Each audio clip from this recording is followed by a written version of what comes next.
up live in a second here. Excited to have you on, Michael. Thanks for joining us today. Oh yeah, these are the talks I look forward to, and plus, just knowing your background, I was kind of eager to get to know you there. And I heard you were on the Friday group. Mike sent me a link for that. I'm gonna watch that later. Oh, Cool. there's your echo, Mike. You're on the Friday. There we go. There's the echo. Whoa, whoa, whoa, Okay. whoa. Okay. Hey guys, we are I'm with you. live with Stellium 7, Michael Wilkerson. I'm going to go ahead and hit record and fire this bad boy up. Let's do it.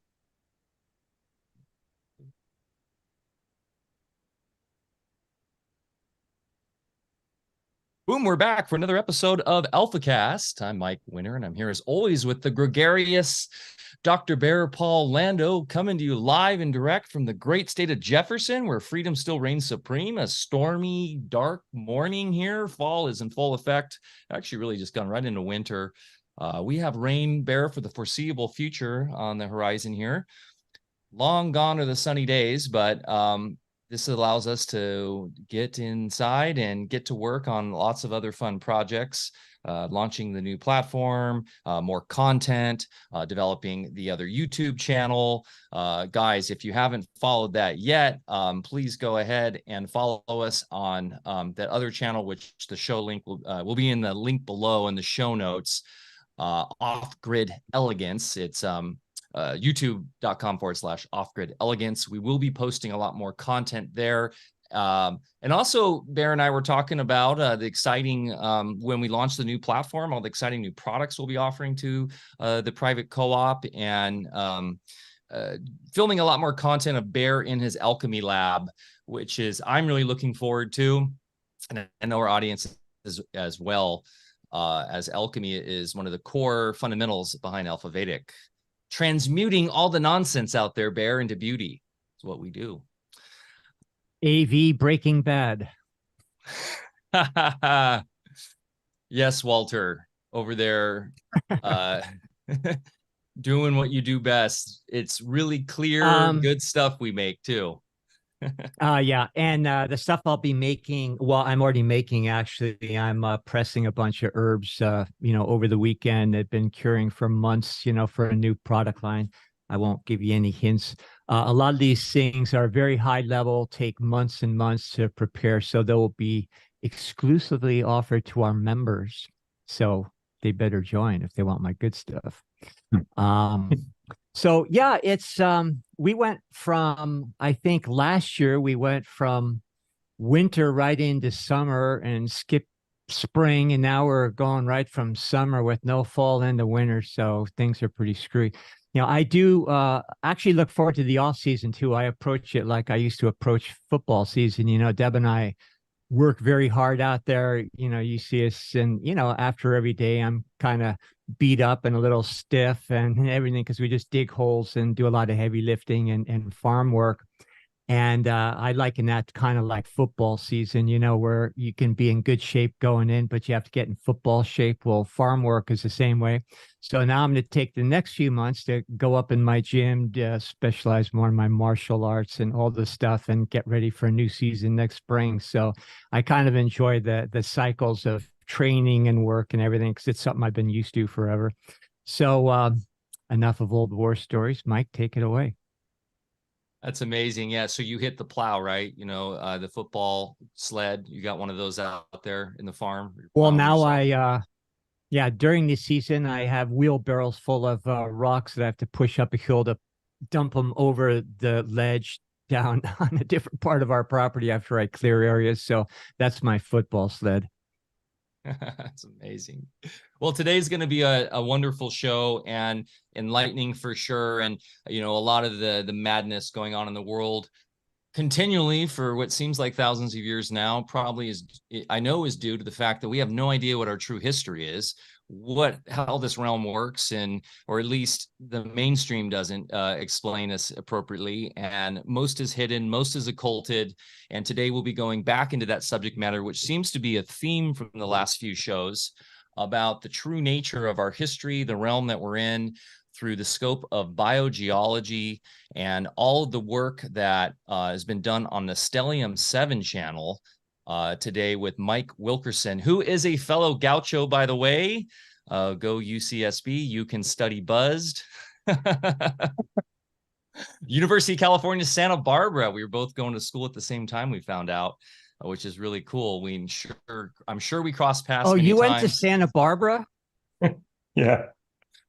Oh, but yeah, I wasn't, I didn't live in right? Isla Vista or anything. I was a little older, so I didn't quite party my brains out like most of the other students were. Like other people I know, like Mike and my son who went to school together there.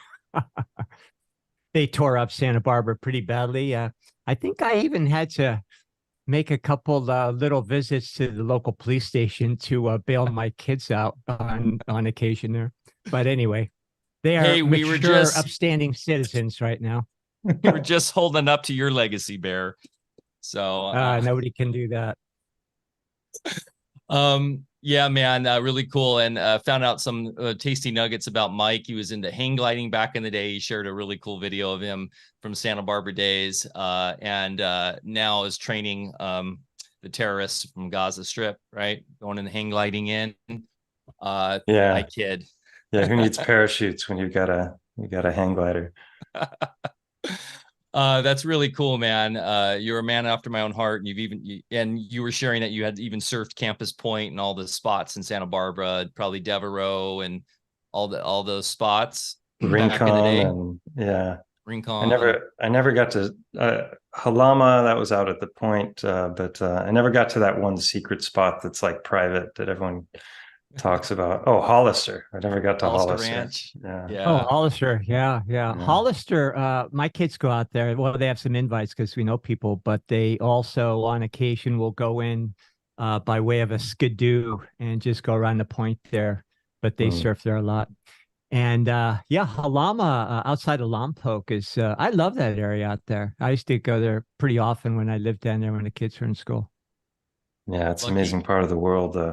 I miss it, but the place I live here is very similar in climate and big mountains, and that was one of the things. After 10 years in Sweden, I felt like I needed something a little more like Southern California, but in Europe, and so this felt right like home when I got here. You're right by the Castillo de Santa Barbara there in Alicante. And also, so I'm not so far from Santa Barbara after all. Not far from Santa Barbara. And also, I believe they filmed a bunch of the spaghetti westerns out by you. I can't remember the name of that region. There's that definitely filmed them here. But I haven't been out there. It looks like the Southwest. It's wild. Spain is like a little mini continent. It's got just about everything you could ask for. Everything from skiing to deserts to rainforests to beaches, and it's pretty wild. It's kind of like California in that respect. There's a little bit of everything. Well, today we're going to be diving into Mike's work, which is really fascinating to say the least, and it ties into a lot of stuff we talked about in the past: Tartaria, gigantism, the nature of the geological structures that are often said to be something that we think are completely different, like the giant tree, theory and stuff like that, which we've gone deep into before in previous shows. So I'm really excited about this. Are many land and rock formations actually petrified Titanic beings, mega flora and fauna from another era? Bio-geologist Dr. Mike Wilkerson is here to tell us why this may indeed be true. Mike Wilkerson has always had a knack for asking unconventional questions. As a teen computer hobbyist turned hacker in the early 80s, his thirst for knowledge led to wild adventures with some of the top hackers in the nation. But in 1985, the fun ended in a brief incarceration after being caught for his infiltration of computer servers at Microsoft and 3 other Seattle area companies. So that's where I met you. Sorry, though he's walked the straight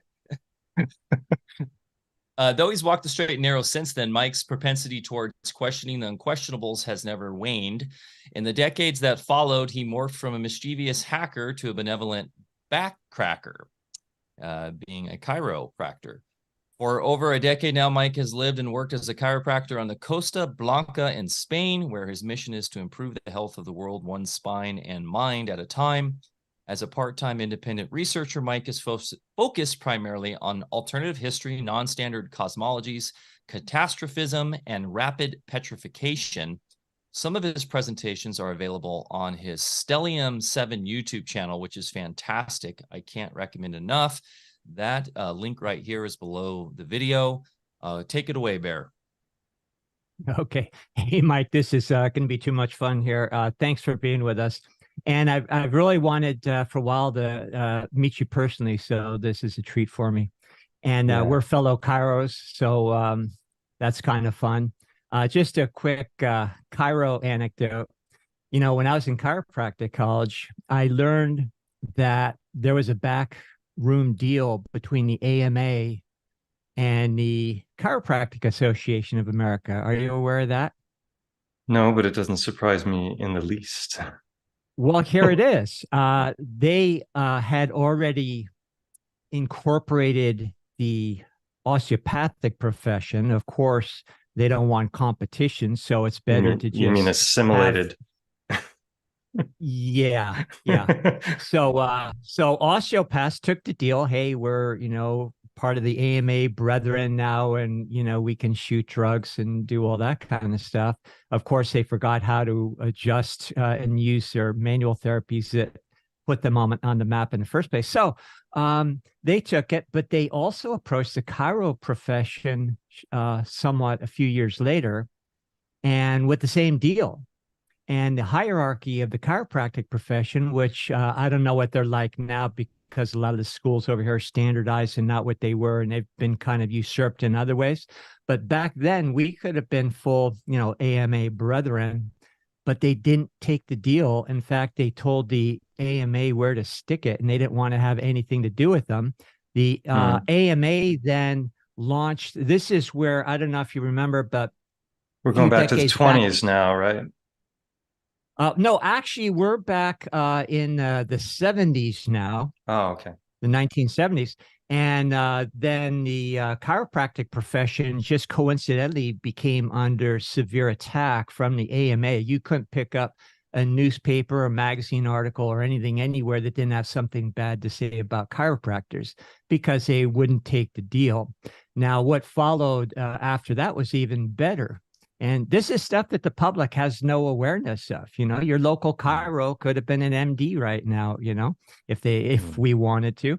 Now, what they did also is the chiropractic profession, because of all the slander, launched a suit against the AMA for Chester Wilk libel, and they won it. They won a decision against the AMA. So lasted over a decade for racketeering, essentially, right? Antitrust violations. Yeah. So I'm kind of proud of that part of my background. Yeah, people don't know that. Mm-hmm. So we're here to talk about other things. Go ahead. You look like you. No, I was just going to add that people aren't aware that going back to the 20s, that chiropractors were being jailed because the AMA was, you know, in cahoots with corrupt politicians, and they convinced the politicians that chiropractors were practicing medicine without a license, even though chiropractors were saying, "Hey, we don't do anything you do. We're not prescribing drugs. We're not doing surgeries. We're literally adjusting for the purposes of assisting the body in healing itself, which is, you know, the natural innate intelligence of the body takes care of that. We're just trying to facilitate that. We don't do diagnoses. We don't do prognoses." So literally everything was distinct from what they were doing, but they were jailing chiropractors for practicing medicine without a license. And those medical practices are not aligned with chiropractic philosophy in the first place. Now, when I was in naturopathic college, because I went to 4-year naturopathic college first, I sat next to a older gentleman in Friday get-togethers. You know, we had a big auditorium, and then we get there and we'd have guest speakers to, finish out the school week. And this one naturopath who was in his 90s back then, I was in my 20s or something, you know, and that was back in the mid 70s. He used to tell me stories about what it was like for him being a naturopath. He spent considerable time in jail. he said, that's okay. There's sick people in jail. I take care of them too. Libraries, the biggest library, 4 stories library in Philadelphia, biggest library with natural healing and everything was burned to the ground. Schools were burned to the ground. Families were persecuted. It was like horrendous. And of course, it was all following the dictates of the Rockefeller medical model that, old man Rockefeller, who famously said competition is a sin. So they didn't want to have any, they were the upstarts, of course, but they didn't want to come in and have to compete with the people that were actually helping folks. And actually naturopaths and chiropractors were the doctors of the day back then. So anyway, enough of that. We're here. We could literally speak the whole podcast on that subject alone. And I mean, it's so important for what's happened in the last years. And people don't even understand really what chiropractic is offering. They just see the TikTok videos with all the back crunching and they think that's what it's all about. And it's way more profound than that. So yeah. But exactly. Thank you. Save that for another time. Yeah. Now, I'm really eager to hear your presentation today. I've watched a couple and just fascinated with the whole thing. I was kind of familiar with some of the subject matter, but never really dived deep into it. So this is going to be a fun talk. And so I guess the first question right out of the chutes here is that piece of fossilized wood I had when I was a kid that actually could have been somebody's little toe at some other time. Well, it might have been wood. If it was petrified wood, that's a distinct possibility. But yeah, the term bio-geology, you've called me Dr. Wilkerson, and there is no bio-geology. It's a term that I appropriated. It's actually used. It has to do with I think the exchange between the biosphere and the lithosphere, and it's a little used term, and there's not much out there if you search for it on Google. But I coined the term biogeology, or I appropriated it, because I felt like it was needed to distinguish between what we were told as kids and students about the nature of stone and where it comes from, and what I've found to be more in alignment with what I consider to be truth. But obviously the mainstream thinkers, when it comes to geology, they think I'm a quack, and I'm guilty of all kinds of different errors in thinking and reasoning. So biogeology was for me an umbrella term to distinguish between what we're told about geology, which is petrogenesis, is life dying, whether it's plant life or animal life, and then slowly over millions of years compressing into harder and harder layers, and then new layers come on top, and then that all gets pushed downward. And as it gets further and further down, the heat increases, and then you start to get these changes. It becomes metamorphic rock, and then it eventually becomes magma, lava, and then it's pushed up through volcanoes, and that's the whole cycle of petrogenesis. So you have essentially 3 kinds of rock. You have sedimentary, you have metamorphic, which is sedimentary melting, you could say, and transmuting into other harder forms of stone, and then eventually melting again. And so that is their explanation for literally all of the stone that we see. And there's so many examples that I've come across in the last few years since I've been looking into this of stone that just doesn't make any sense when you hear it from that perspective. And so what initially got me on the subject was this idea of mud fossils, which many in this community have heard of. And that's basically the idea that things can fossilize much faster than we were told. We're told that it takes thousands, even millions of years for things to fossilize. But according to Roger Spur of Mud Fossil University, which isn't a real university, but it's his take on what it should be, he claims that this can happen in a very short amount of time. And the basic idea is that things get encased in mud, And then there's an exchange between the gases and the fluids inside the tissue with the minerals and the materials that are in the substrate that it's buried in. So the mud works its way in and the gas and the fluids work their way out. That's called permineralization, and that's the mainstream explanation for how we get things like petrified wood. That's, they talk about permineralization. They also refer to, I think it's nucleophilic substitution. And we're told that it happens over millions and millions of years, even hundreds of millions. And that gets into lots of subjects like dating techniques and strata and how old are things and how do we determine how old things are. And when you start to dig into that, you find out that that's a mess and that there's lots of critics along the way that have called out different techniques and said that they're pseudoscientific. And there's circular reasoning. You determine the age of something by the layer of strata that it's found in, but then you determine the layer of strata, the age of the layer of strata based on what you find in the layer. So that it's one hand washes the other. But I started finding things when I was looking at stones with new eyes. I started finding things that didn't make sense to me from a mud fossil perspective, because I was finding examples, and not just on my own, but also as I looked into the record of instant petrification, that there are lots of examples of things that can be petrified through heat, through plasma, through high mineral content waters, through electricity. There's a whole variety of different ways in which things can petrify. And so that's why I coined the term or appropriated the term biogeology, because I felt like, at least for the time being, we're in my opinion, we're being fed a load of bull by geology as a whole.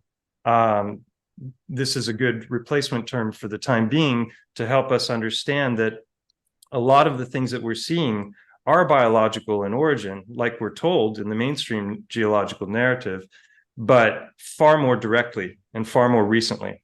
And a lot of the stone that we see, that when you look at it, you go, wow, that totally looks like part of a creature or something that formed through growth. It doesn't look at all like something that, just formed in this haphazard way, like we're told through this petrogenesis cycle. And as a chiropractor, I started looking at these stones differently, and I started recognizing things around me that were utterly mind-blowing. And don't they also say that most rocks originated from space dust and comets? That's like how that's how the Earth itself originated, isn't it? According to the mainstream heliocentric model that how the moon and all the planets are created is we slowly collected space dust. Yeah, and they all just got pounded into spheres, perfect spheres. Yeah. So go ahead, Mike. I just had a question on petrogenesis. So are you saying that the theory behind that is that's how, so there's, we learn this in school. There's 3 types of rocks, right? There's sedimentary, metamorphic, and metamorphic. And I was homeschooling my kids, so I had to relearn all this again. And we'd go out and look at rocks. So are we talking about, when petrogenesis, how do we relate that to that type of rock in terms of, because sedimentary is like supposed to be sand that's just squeezed together, in minerals and stuff. And how do we relate that to the mineral kingdom as well? Yeah, well, the minerals that are in the sedimentary layer would be said to have come from the plant life and the animal life that's died and decomposed and then been compressed. Now, this happens under the seafloor because you have the whole weight of the ocean on top of this layer, and then that's going to be compressed more and more and more. Here in this area, I've done a lot of looking at limestone, and the official story on limestone is that it's composed of coral, mollusk, shellfish, and skeleton, right? And that there's these massive layers of limestone that we're told are hundreds of millions of years old. And there are examples where you can see with the naked eye, even, you don't have to pull out a microscope, you can see that this layer is really truly compressed shell and skeleton and coral and whatnot. So that kind of limestone does exist. There's no doubt about it. So there is truth to the sedimentary layering narrative also. I think that's the way it works with everything, is they throw truth in there, and then they obfuscate some things, and they invert other things, and then if they can get you asking the wrong questions, it doesn't matter what your answers are. They've got us all, I coined the expression paradigm blind, because we all grow up within a certain paradigm and we're blinded by that paradigm. So even if we're open-minded, we never, like when I was a kid, I'm sure I looked at the rocks and thought, wow, that looks like this or that. But then you go to school and you find out tens of thousands of geologists over who knows how many years have all, decided that this is how rock forms. And even though it looks that way, it couldn't possibly be that way. That is pareidolia or apophenia or, whatever. You just got an active imagination, and we're pattern recognizing creatures. And so we can recognize real patterns, or we can recognize patterns that aren't really there. And that's apophenia. That's what that word means. I lost my train of thought. Pareidolia, does that mean it's like when you're looking at clouds and you see faces everywhere? Yeah, exactly. That's the visual version. Apophenia would be the pattern version, whereas pareidolia is, I think, what a lot of the mud fossil Titan community are suffering from, because you see all of these thousands and thousands of photographs of mountain ranges, and then they turn it sideways, and it looks like a Titan that's lying on its back. And some may be Titans. There was a mountain in Ojai, my hometown, which is close to Santa Barbara, called Chief's Peak, and I used to fly around it in the hang glider and circle the nose, and I got to see that thing up close, and it looks like an Indian chief laying on its back. There's no doubt about it. So if that were true, then there ought to be a way to investigate it and to look into it in more detail. There should be sockets where the eyes were. There might be canals for the ear, that sort of thing. And that's really how people should be approaching it. Instead, what we're getting is lots of photographs taken from one angle where the shadows hit it just right, and people are running with that and thinking it's 100% proof that they're actually looking at a Titan. And I would say the chances are in many of those cases that it's far more likely that what they're looking at is the remains of a Titanic tree, because I think they were far more prevalent than Titans. Geology, just the same as medicine, it's built on a mechanistic model, and you really lose the forest through the trees, with that kind of approach. Goethe and Steiner, there's a book written by Ernst Lehrs who kind of detailed out their work, but it's a little bit too much to get in here. But the point is that geology as medicine can be looked at in an entirely different way. For instance, they looked at the fact that we're dealing with living sentience, when we're talking about volcanoes and mountains and minerals and that sort of thing. They also saw it through simple observation as dual polarities of the same phenomena. For instance, they made a great case how something like volcanism versus snowfall are two opposite polarities of the same phenomena. So I was just kind of curious if you ever got into any of that work, but we'll get right back into more of our subject matter. But it does lend a lot of insight into how a lot of the phenomena that you speak on could actually come to be. And it's also,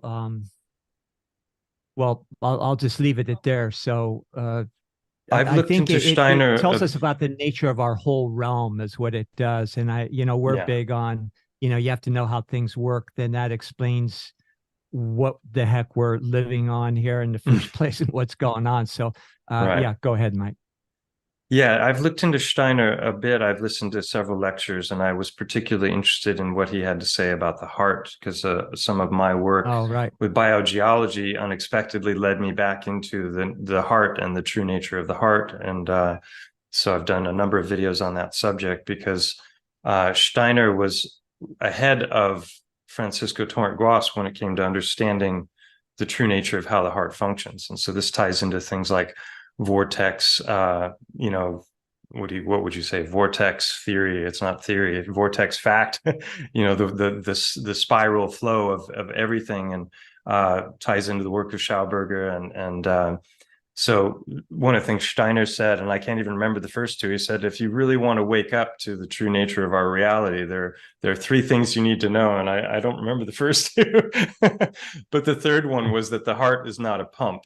And so that ties into this great discovery of a man, a Spanish cardiologist named Francisco Torrent Guas. But as far as his take on the nature of our realm and things like the potential existence of titans and all that, his stuff is so far out, and I don't have an encyclopedic memory of the things that he's talked about. But the ancient civilizations, the North American Indians, the Lakota, the Hopi, they have a base understanding that the rocks were the ancestors. And even the Bible talks about the rocks shall cry out, and that things were turned to stone, and they're basically being held for when judgment happens or after judgment, and then they'll be freed. And so there's this understanding that the rocks, maybe they're not sentient now, but they were definitely once upon a time.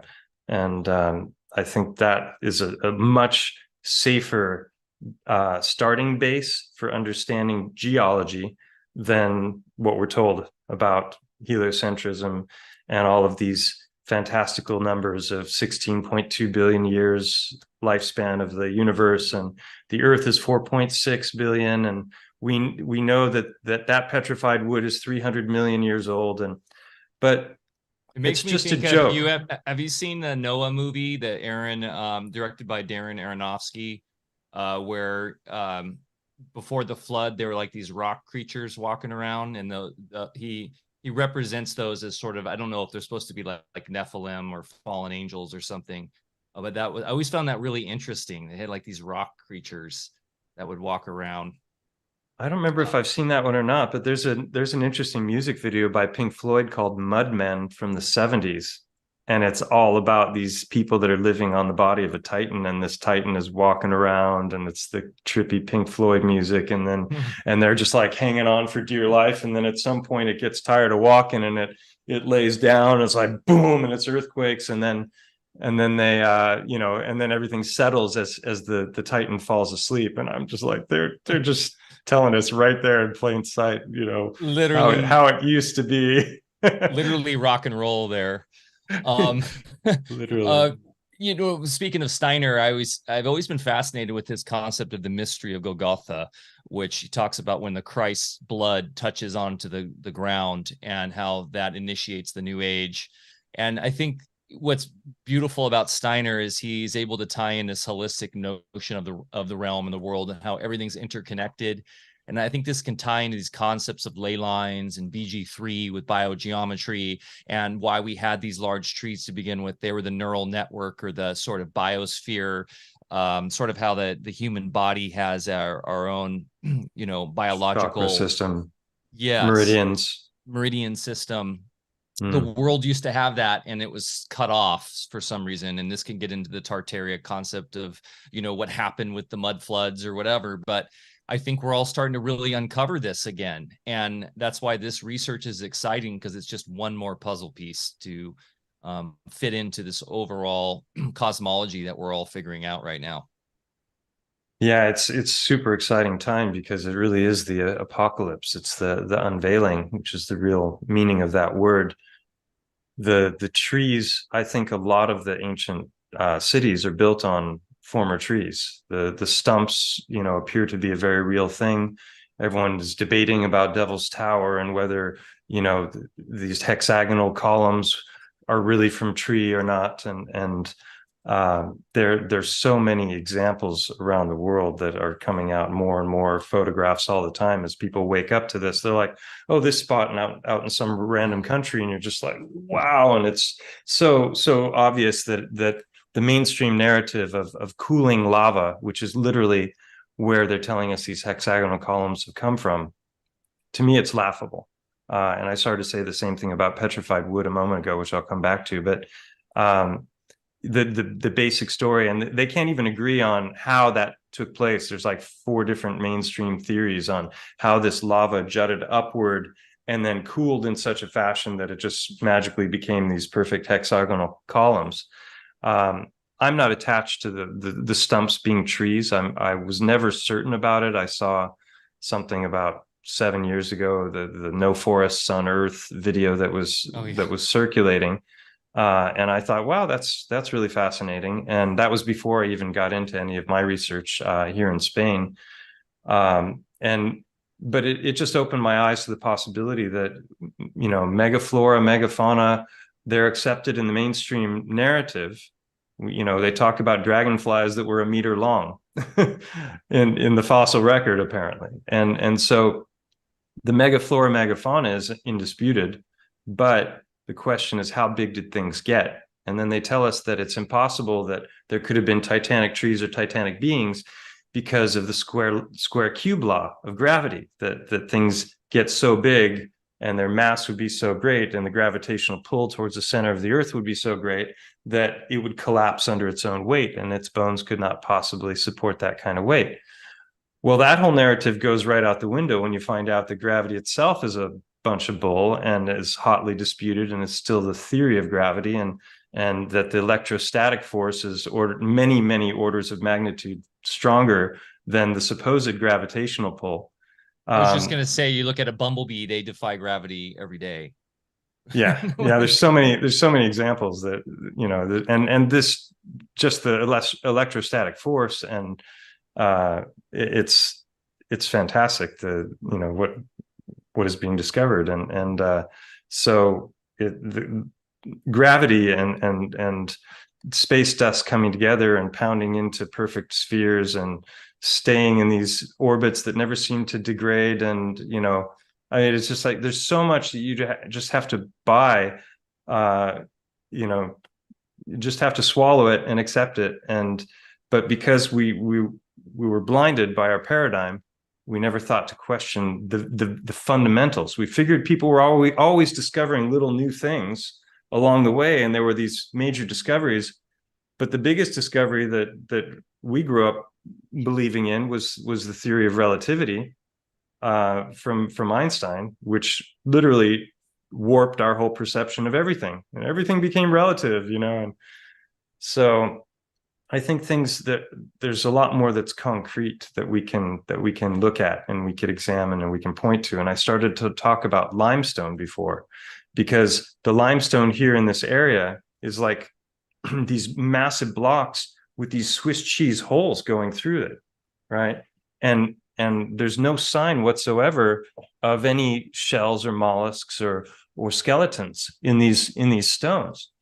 And not only that, but the channels that are going through the stones, because my first thought is, okay, these must have been formed by some kind of water flow or something. Like, how is this coming about? The mainstream model is that you get this karst limestone where the mineral waters are hitting the limestone from above, and it's creating these little rivulets, and then that goes through and it slowly eats away and dissolves the minerals in the limestone. But when you see these stones that are up here on the plateau and the mountain Montgo that I've examined in great detail, it's laughable, because what you have are fractal channels. You have perfectly smooth channels that aren't like partially formed. They're going through and they're curving, water curves. Okay, fine. But then those channels are breaking off just like blood vessels into smaller and smaller channels. How does that happen with some kind of water erosion in stone? It doesn't make any sense. And then there's no sign of any shellfish or coral or mollusk or anything. So I decided to go out there with a microscope and look at it. And I got, now you can get these 1000x microscopes for $50 online that are Wi-Fi, and you can look at it on your phone instead of squinting and ruining your eyes on a microscope. And I got up there with 1000x, and there is no sign whatsoever of any shell, mollusk, or skeleton or coral. So how did it form then? Right? It's a conundrum. And that ties into my theory of titanology or biogeology, is that's actually bone. If you were to pulverize it, it's got the same chemical constitution as our bone, right? Mainstream geology is telling us that limestone is made of bone, flat out, but they're not telling us that it might be the bone of Titans, right? They're saying it's bone. And then they say it's made of all these different things that are compressed together for hundreds of millions of years. But that calcium carbonate or whatever the composition is, that's how they're telling us it's formed. But there's no trace of it with the 1000x microscope. There ought to be some trace left if that was true. There's no hint of a fossil in this limestone. So that tied in perfectly to my theories, because those channels were also filled with red earth and all kinds of crystal and iron ore, which ties in with bone. If you look at, you've got compact bone, which is the hard part of the outer portion of the bone. And then in the central portion of the bone, you have trabecular bone, which looks like Swiss cheese. And that's where our blood is formed. That's where our plasma, our blood plasma, and the stem cells are there. And when you look at photographs of the cross section of bone, and you look at this interior portion of the trabecular bone, it's identical to these stones. And then you've got the red earth and the iron ore, which would be your iron that's in the red blood cells. And you've got all kinds of quartz, which would be your plasma, your blood plasma. And if you take human blood plasma and you take blood and you put it in a centrifuge and you separate the red blood cells from the plasma, and then you take all of the water out of the plasma, what you're left with is crystal. It's long chain fatty acids. And I've got a picture in several of my videos of, it's just a bottle of human serum albumin, which is the long chain fatty acids with all the water removed. It looks like quartz crystal flakes, right? So there's all of this stuff and this gets back to what you were saying before of star forts and trees and all this stuff. Is like, they all sound like these harebrained, crazy conspiracy theories, but yet when you look at our history, our mythology, the religious texts, observable reality, all of a sudden everything starts to dovetail, and it makes a whole lot of sense. And that was what I was finding with my investigations of this mountain here in Javia, where I live. I've been talking for a while. Crystallization is the natural endpoint for all of matter and life that precipitates into so-called physicality in the first place. So yeah, very understandable, actually. So do you have some pictures and things you can share with us today? Could I ask Sure. one question too, just to clarify something? When you say Titan, are you literally relating to the Greek mythos around the Titans? Is this, just curious what your cosmology is around when you say the word Titan?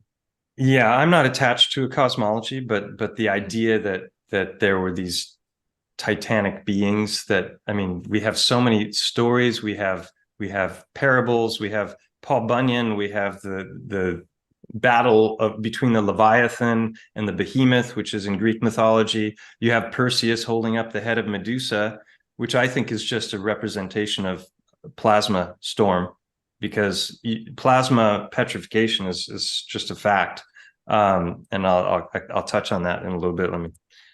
It's interesting because our friend Chance Garten would say that these are all parables or analogies around the sky clock, right? And what we see in the stars. Dracos, the fighting the large dragons is what they see in the stars. But also you could flip that around and say that is the representation. The stars are what's going on down here, as above, so below. Everything's fractal, right? Everything's back and forth. And there's this channel called Mud Fossils, and I know we talked about it. I know you're very familiar with it and have had engagement with the gentleman who's started it. And he comes from a more, I guess, classical concept of how this fossilization can happen in a way, but was one of the first person I ever saw on YouTube or online to put forth this theory of these gigantic fossilized dragons and stuff that we're talking about, like hundreds of miles long in Africa. 1,000. Yeah. Thousands of miles long. So this is the same guy that Mud Fossil University is talking about mud fossil theory that I was discussing before. And I watched a number of videos from him, and that was where I originally got the notion that, wow, maybe what we were told about petrification, fossilization isn't accurate, and it can all happen far, far quicker than we ever imagined. And that was a big eye-opener for me as a possibility, because all of a sudden now some of the biological looking stone that I've seen throughout my life makes a lot more sense, if that's possible. If we're talking about something that can happen in a matter of months or years rather than hundreds of millions of years. Because what they tell us is that, for example, soft tissue can't petrify, like internal organs and whatnot, because as things are decaying, long before they would ever petrify, the bacteria and the larvae have come along and eaten up all the soft tissue, and that's why all we find are the skeletons, right? And that's the mainstream notion. But if there is this possibility of soft tissue to petrify, that's a total game changer. And it happening quickly is another one. But Roger started getting on, every third video he does is about this dragon in the Sahara, and it's battling. I can't remember which one is the Leviathan and which one is the Behemoth, but these are spoken of in ancient Greek texts. And actually, they describe this battle taking place in Africa in that location. And so I thought it was kind of interesting. First of all, when he's going in, he's looking at this dragon attacking the fish, and he's zooming in on Google Earth on all these different parts. It appears to be anatomical structures. And when you try and imagine some random petrogenesis forming these structures, it's very difficult to imagine, right? The mainstream narrative for this complexity that we're seeing. Now, a lot of things can be formed through plasma, through electricity, great complexity. So it's not out of the out of the realm of possibility. There could have been a mega flashpoint event of some sort. Yeah, and I think that's what the myths of Cthulhu, of Medusa with her snake, her snake hair and eyes that turn anything to stone. What else? You've got the blue star Kachina of the Hopi. There's every culture. Not only does every culture have its flood myths, but we have our dragon myths, and dragon may just be a metaphor also for some kind of a plasma apocalypse sort of thing. That's what Jay Dreamers calls it. Other people have called it EMCO, which is the electromagnetic plasma changeover event. That was one term. Archaics, Jason, you've had him on your show a few times. He talks about the Phoenix event. So, I mean, this is well known that this happens. And what are the effects of that? Probably petrification and worldwide catastrophe and destruction and mud floods and all these things. It's like, makes sense. Yeah. And then even in the mainstream model, the scientific narrative, when it comes to things like petrified wood, there are guys petrifying wood in days in laboratories. I can bring it up right here as a first thing to you want me to share some stuff on screen? That'd be amazing. Do some visuals for what we're talking about here. And if you have that visual of the North African plain, or the topographic shot of that Leviathan image, because it is quite insane. Yeah, I'll pull up Google Earth. I can just show you on Google Earth. But the challenge I had with it is he was vehemently anti-flat Earth, and that's fine. I don't care if you don't want to believe the Earth is flat. I don't know what the shape is ultimately, but he's a big time baller, and he's a big NASA fan, which I think is a mistake, because it's so obviously faked, just about everything they do. He's also a virus fan. A virus fan, yeah. So there's a lot of scientism going things on that don't make sense. Like if the Earth, we're told in the mainstream heliocentric model, is 24,901 miles in circumference, and if you've got a 1,000 mile long dragon on something that big, how does that work? You see my screen? Well, I was going to say that the flat Earth, the realm model, and even the infinite realm sort of reality structure of a sort of a you call it all sort of holographic universe or whatever, and or even just the kind of more mainstream flat earth model where we've got this one section where we've got Antarctica as the ice, the water wall keeping the oceans in, and then beyond that is God knows what. That could explain how we are in just this tiny little section on a much larger realm where these massive beasts could be flying over and have lots of space. Yeah. Yeah, totally. Let's see. Do you see my screen there? Do you see that mountain? Yes. So that's a mountain here where I live. That's called Mont Go. So after getting on to the whole mud fossil thing and Titans, and Jay Dreamer did a video called Petrified Titans, where he was kind of synthesizing the work of Roger, looking at mythology, looking at all of these different things that we're talking about now, and showing a bunch of pictures. And a couple of the pictures that he showed were of these formations that looked very, very much like giant elephants that were made of stone, one in Hawaii, another in Iceland. And I saw those, and that was just where I went, wait a minute, this is just too weird, because this mountain it's called Mont Go, but it's also known affectionately as the elephant, and most people can see why, this being the eye, and then there's this sloping downward of what would be the skull of the elephant. And so that was kind of how this whole thing began. I was looking into this for a couple of years before I ever, or about a year before I made my first video. And Roger's video, you can see Google Earth here, right? You can, yeah, you guys are muted. Okay. We see it. Yeah, so this is what he was talking about here. So here we have the Strait of Gibraltar. I'm over right here on this point. That elephant that you just saw is right where the hand is. I'll zoom in there in a second. But this is the dragon that he talks about. I guess these are legs hanging down. It's like a plumed serpent. This is the tail coming down. And then this is said to be this big fish. And as you zoom in, it's got kind of looks like scales and stuff. And, you know, I was taking this all with a grain of salt, but I figured, okay, you know, I'll give every idea its day in the sun, and keep an open mind. And it was fun to listen to. He's got a nice delivery. But this is what I was talking about, like the plumed serpent. If you think of a Chinese dragon, these would be like the feathers coming off the backside. And here is, I think that's the eye there. And there's like a whole gullet here that comes down, and it is apparently spewing out some kind of toxic something or other and attacking this fish. So this would be the spew, and it's attacking the fin of the fish. You know, it's pretty far-fetched, but from here to here is 1,000 miles. So going back to, or no, sorry, from here to here is 1,000 miles. We can measure it.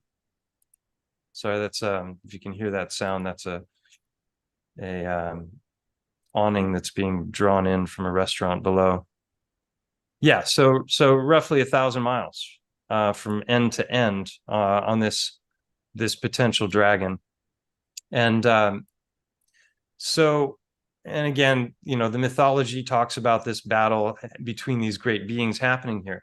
The challenge I have is this: if you're looking at something that's 24,000 miles, how is that thing going to fly? How, you know, it's going to take some steps, and it's going to go around the earth and be right back where it started. How does this fish, which appears to be laying on its side, swim in an ocean that is, you know, nowhere near deep enough to accommodate it? There's a whole lot of problems I have with it, unless the earth was once far, far bigger than we thought, and it's not a spinning ball. But every time somebody tries to suggest that to Roger, he flips out and he bans them, and you know, he won't begin to entertain the possibility that NASA might be full of bull, because so much of his own personal cosmology and his studies into light and his theories that the whole universe is made of Titanic body parts, and that when we're looking at asteroids and different things that NASA has supposedly landed their rovers on and taken photographs of, you know, for us, that he's 100% certain that those are body parts. And that gets into, to me, to pareidolia, where he's seeing things.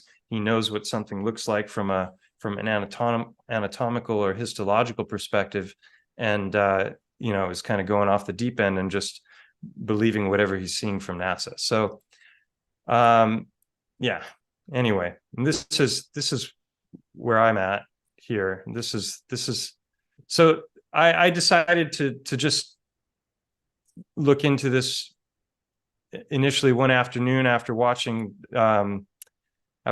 Jay Dreamer's video, and I was immediately taken by the fact that, you know, from the side you've got that shape, you have an eye socket right where it should be, and then this plateau comes down, almost looks like a trunk there, and I thought, wow, that's a little bit more than one angle pareidolia with the shadows hitting it just right.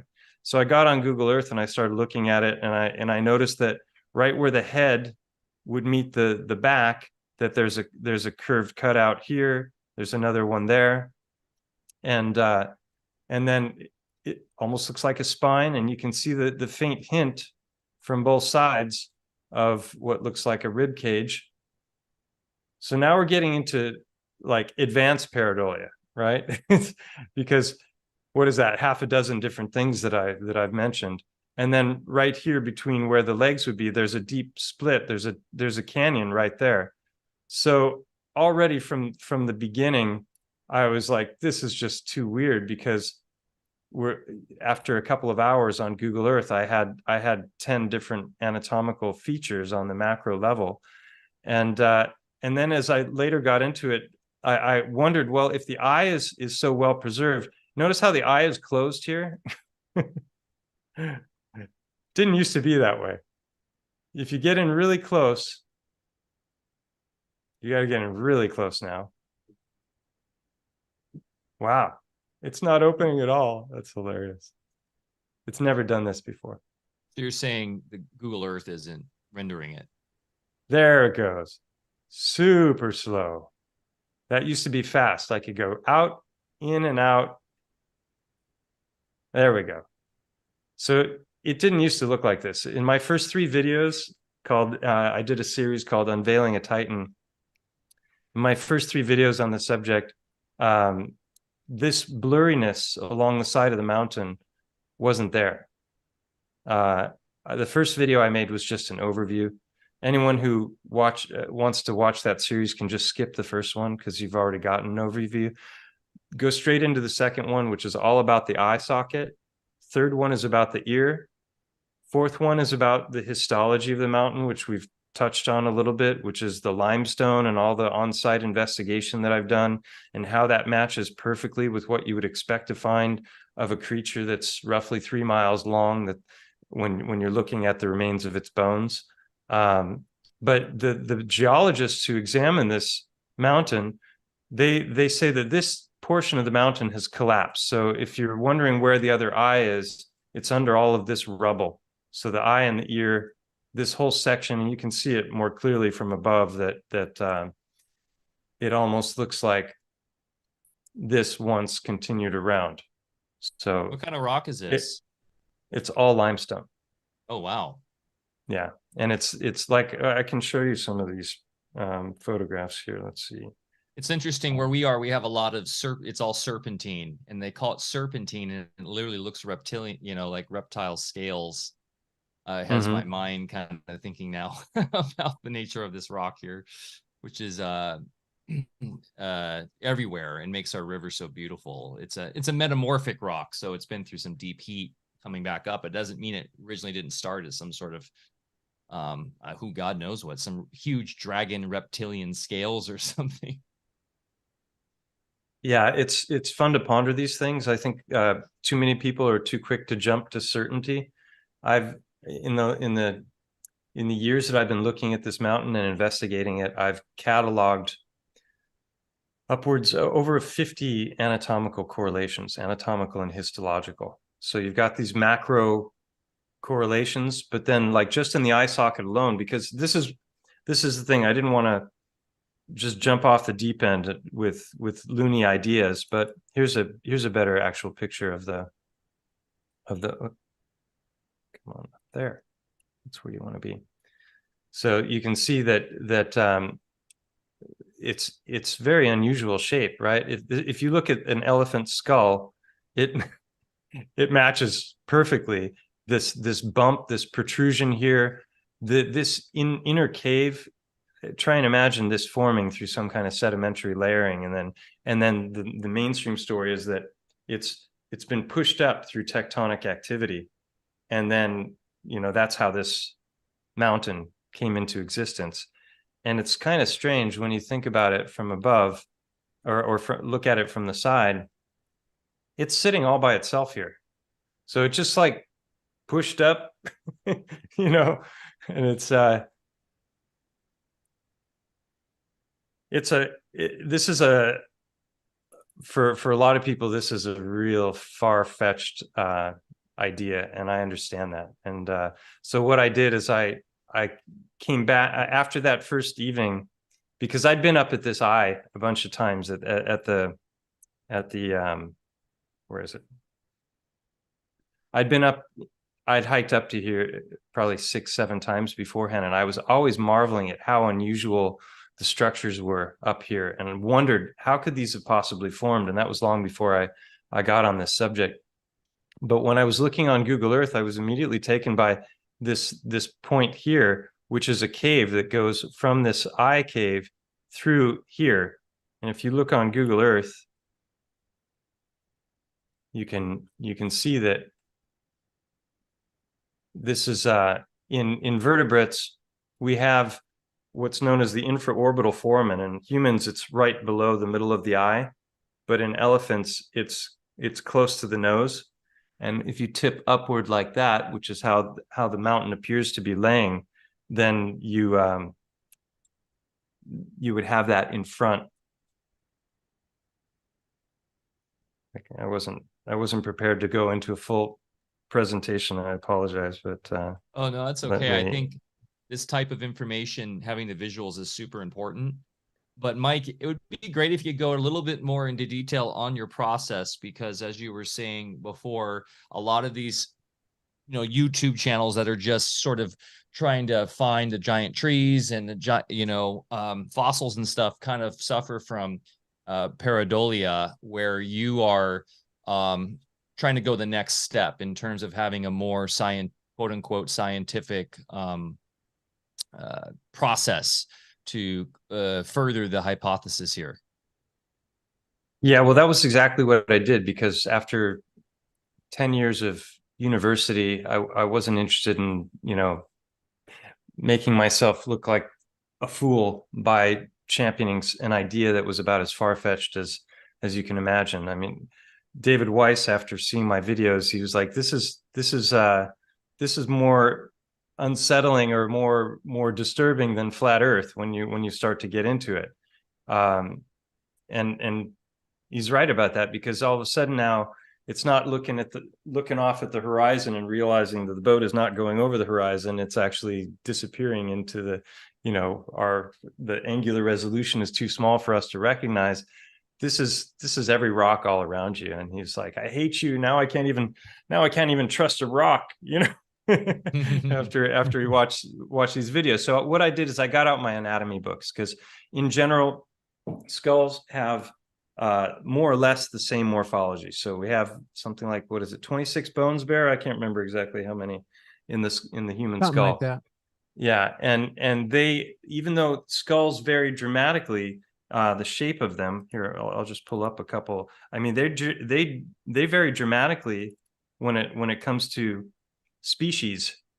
This is a woolly mammoth here, and this is another kind of elephant. That's a very different look when it comes to the shape of the skull. This is a bear for you, Bear. Right, and here's that infraorbital foramen that I was talking about on a bear. And wait a minute, it's jumping out of order. So it's there on an elephant. So this is what's known as the temporal fossa, which is the one of the two chewing muscles goes down and it connects to the jaw, and then the eye socket is in front of that here. can actually zoom in, that will help. So I immediately just started thinking about it from an anatomical perspective, because that cave was so unusual. I figured if there was any truth to this harebrained idea at all, then I should be able to verify it. Now, these might appear as cracks, but these are known as sutures. So all of the bones meet together in these lines. You know, the frontal bone meets the maxilla in a line that actually goes right through the eye socket. So there's a line that goes straight back right there. And so I knew about these things, and I got out my anatomy books, and then I got online to different 3D rendering software programs so that I could actually get inside the eye socket in the software and look around and see what I would expect to see if I were inside of an eye. And so I had a list of probably 10 or 12 different things that I would expect to find if there was any truth to this idea before I went up to the eye again. So I went up to the eye looking with new eyes. And let me show you some of these things that this is what I was talking about before. So in the eye, that's not a very clear picture. Let me find a better one.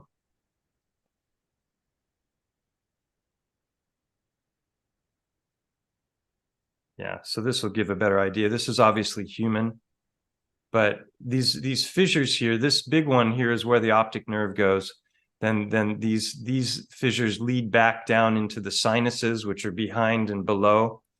You have the infraorbital foramen, and these different colors are showing these meeting points. And those are the same on an elephant. Like, for example, if you look here, you've got these sutures inside. So and then I found footage online of an elephant skeleton in 4K where they were going around the elephant like this. So I was able to see an elephant eye socket from all of these different angles. And when I started to compare what I was seeing in the programs with getting up into the eye, it was astonishing. Like, for example, this one here. This is the orbital, the optic fissure where the optic nerve goes, and right in the exact same portion of the cave, you've got this. Wow.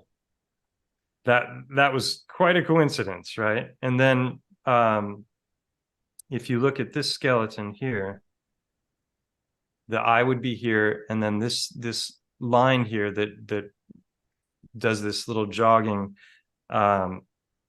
is, wait a minute, let me find it. There's that one. Here we go. So this line here is that suture between the frontal and the maxilla bones. And this is what it looks like in that exact same spot in the cave. Wow. So now we're getting to really, really unusual, specific coincidences. And you guys are smart enough to know that when it's either a really, really advanced form of apophenia or pareidolia, or we're looking at something that is kind of defying odds. So how long does that list have to get of specifics before it's just it's just a given? I don't know. That depends on who you talk to. For some people, no list would be long enough, right? Because they're gonna believe what the mainstream says. Like, for example, I was talking about that. Here, let me show you this first. So this is not a photograph. This is taken on Google Earth before they did the blurring out. But this comes through. This is where that infraorbital foramen would be, because I said it's closer to the nose and the head is tilted back. And then this is looking at it from below. It's going through this way to the right. That's looking through it. And I have a hard time imagining that this was formed through some kind of water erosion. And then this is looking at the far end. So there's just way too much lining up for it to be chance, in my opinion, but it might just be some cosmic joke that's been played on me. I don't know. And then, this is like I said, they edited the mountain. So in the first videos, especially the second video, I was using Google Earth as a drone, essentially, because I was coming in from very far away, like this. I'll show you. And I was like, I wanted to get some footage just coming in from far away like this. And you can see from here, the eye is open. You can see it open from all the way over here.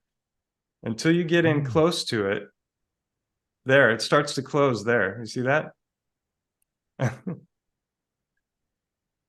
Didn't used to do that. It's winking at you. It's winking at me. Nudge, nudge, wink, wink. So that was wild. I cataloged on that first trip up to the eye, I cataloged 10 anatomical features. So I had the macro features, then I had the eye features. And then later, I went up there with Andreas Exertus. You guys, I actually discovered... is actually the one who first told us about you. Yeah, I discovered you guys through him because you interviewed him, I don't know, 2 or 3 years ago. And that was how I found your channel, and I loved it ever since. I've been watching. Oh. But I took him and another guy named Victor Bouguet up there, and we were just looking at these features together. And while we were up there, one of them noticed that the whole backside, if you look here, this section here juts upward, and you can get up in here, and you can climb up on this, and you look out on the most incredible view. But I had already theorized that this was the remains of the eyeball, and I didn't know how to verify that, but it had different channels going into it that looked very much like blood vessels. And but while we were up there, one of the two of them, I don't remember who it was, noticed that there was this thick crystalline layer that was on the entire backside of this thing. You can see it better here. So this is one kind of rock down here, and all of this whole thing is quartz crystal. And you can see it better from the side here. So this is a quartz crystal layer that's covering the entire backside of that part that's jutting upward. And my thought when I saw that, before I saw I knew about the crystal, was I was already thinking of the anatomy of the eye, and we have the sclera, the white of the eye is made of fat, and this is kind of a gross picture, but it's got the vitreous humor. Here we go. This is a better one. This is it. So this is the cross section of the eye, and it's got all of this fatty material, and then the optic nerve comes straight out the back.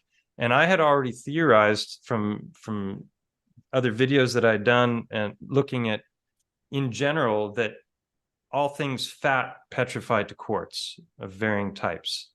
And so I thought, when they showed me this backside, I immediately thought of the sclera. This is what an eyeball looks when it's removed, looks like.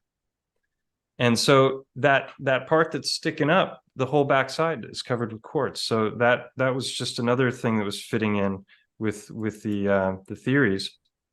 If we look at the structure of the eye, you've got this optic nerve going back, and then this drops down, and this goes into the sinuses.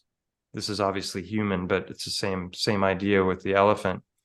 And there's actually a cave behind the main eye cave. There are all these sections going downward. Let's see here. So these fissures, like I was showing here, these, if you look at them in the anatomy in 3D, they angle downward at like 40, 45 degrees. And in that section of the cave, there it goes, angling downward. And then there's a section, you go down here, and we crawled through this like 4-meter, 5-meter tunnel. It's not very big, and when you get in there, it opens up into another cavern. So I've got that footage in the second and the fifth Unveiling a Titan videos.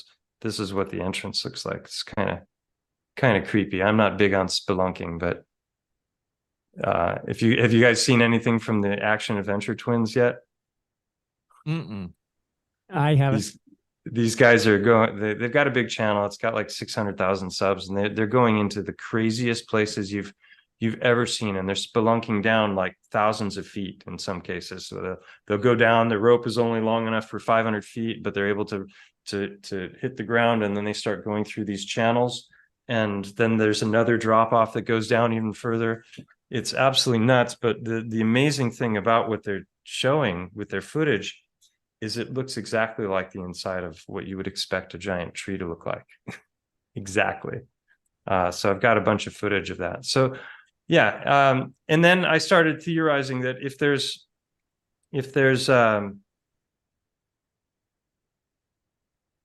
an eye, then maybe that side of the mountain, which is so well preserved, maybe there might be an ear.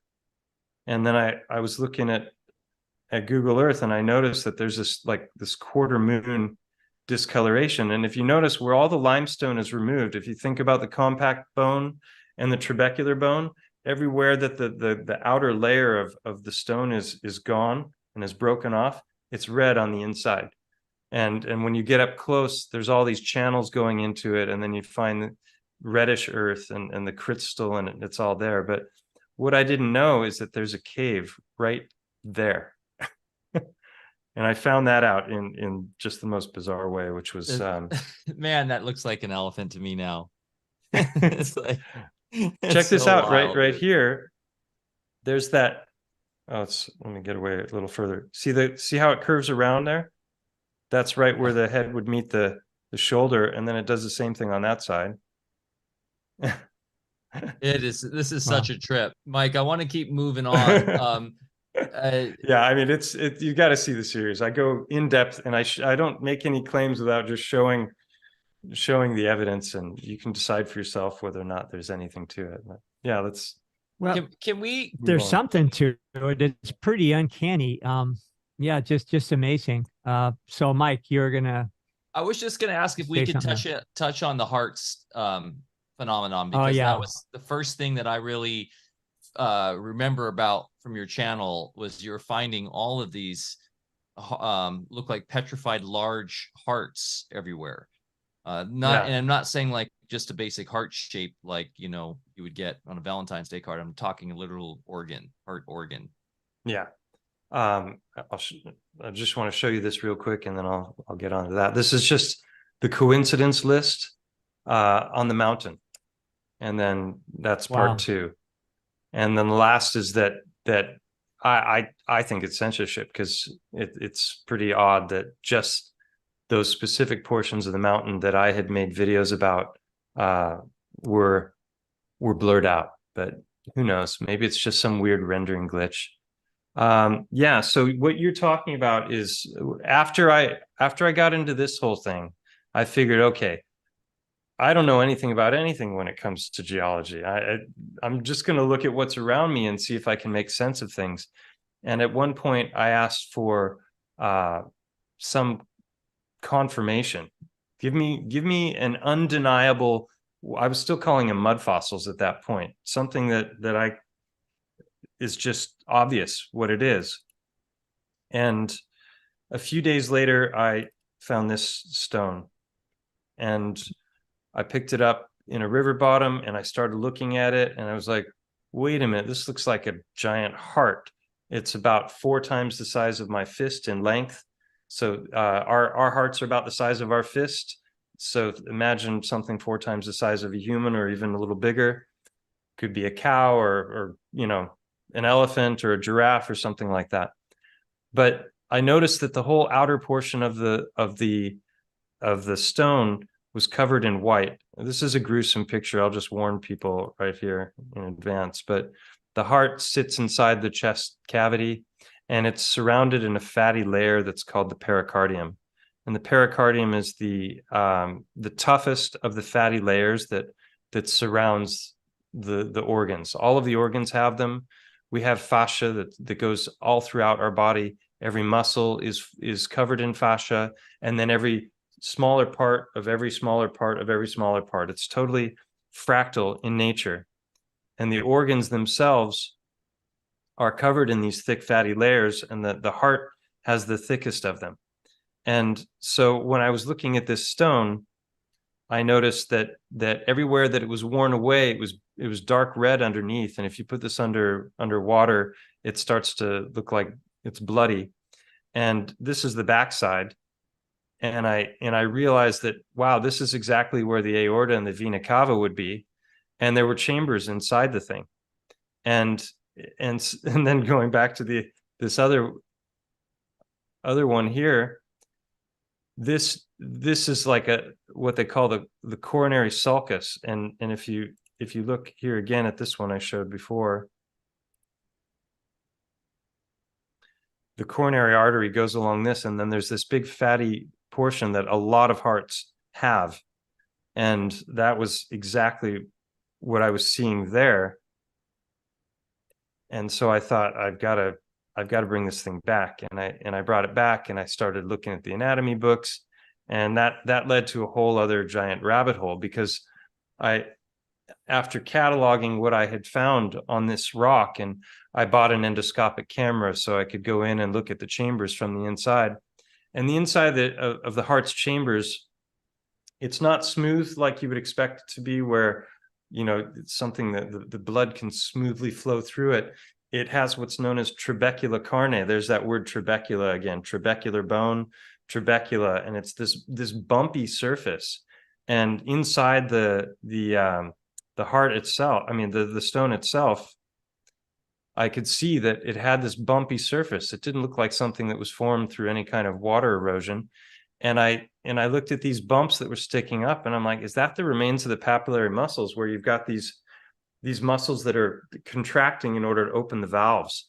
So this portion here is what would be known as the isthmus, which is between the openings of the pulmonary arteries. So already with just an evening of looking at this thing up close, there was a good 10, 15 different anatomical features. So that got me thinking, maybe there are others.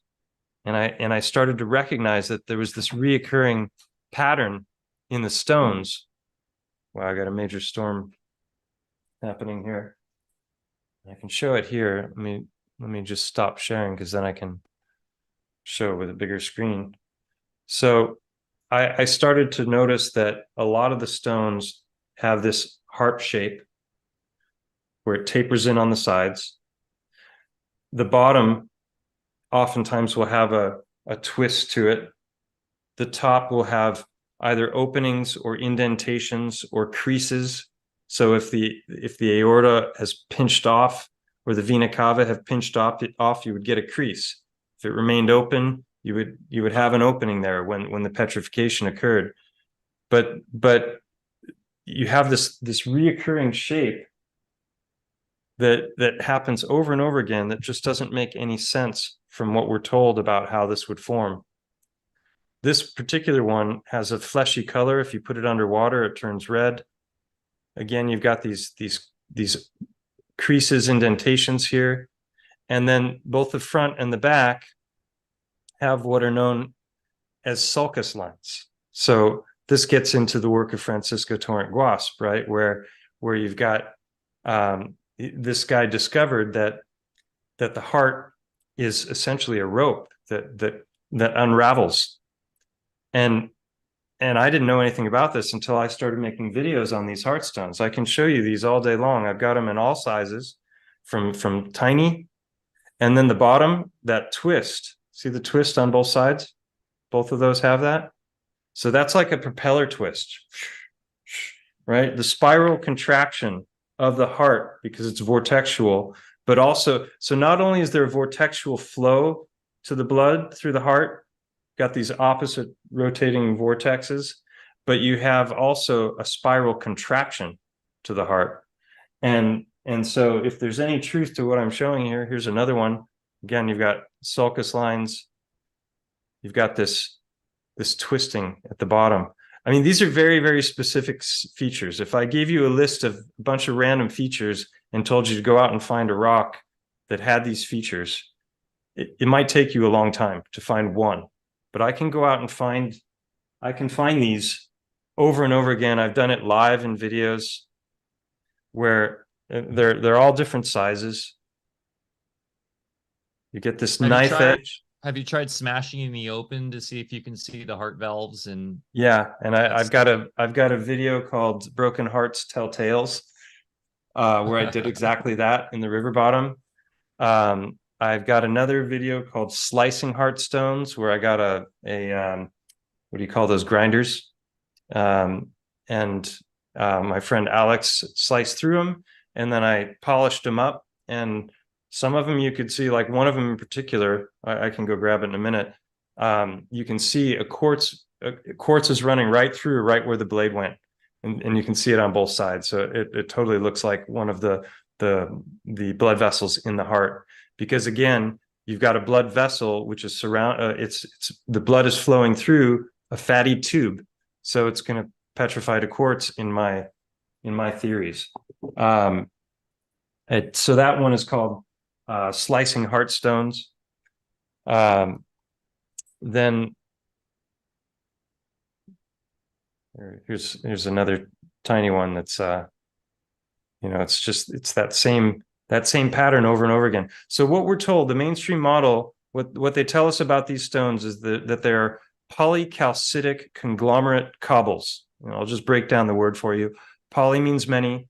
Calcitic means formed of different types of calcite. Conglomerate means a mix of different things. In this case, a mix of different conglomerations of calcite, right? So, and cobblestone is what they call these kinds of stones that are smooth. They're also known as river rock.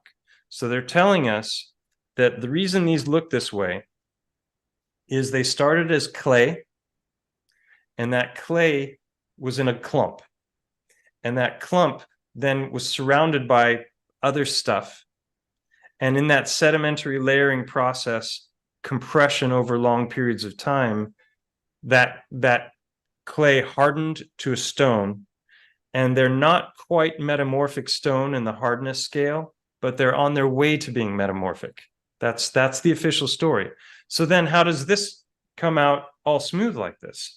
Well, what they're saying is that these are basically tectonic activity is pushing these layers upward, and then portions of those layers are breaking off, and then out are popping these stones, and then they're getting rolled around in river bottoms and smoothed out, and that's how we get this.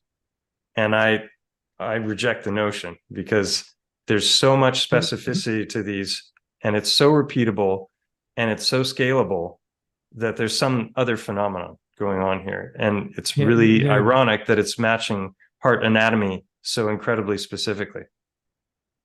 Yeah, it's hard to believe, and it's coincidental. So are you finding these heart specimens just randomly everywhere, or in certain kind of locations? Because we live by a river, and we're covered with river rock everywhere. And I swear I see a lot of rocks, similar shapes and things, even picked up a few and said, oh, hey, this looks like whatever. I'm definitely going to be looking at things with more of an educated eye, but go ahead. You had an answer there. Yeah. So a lot of people are like, well, you're finding them in the river bottoms. So hold on, let me get that out of the way.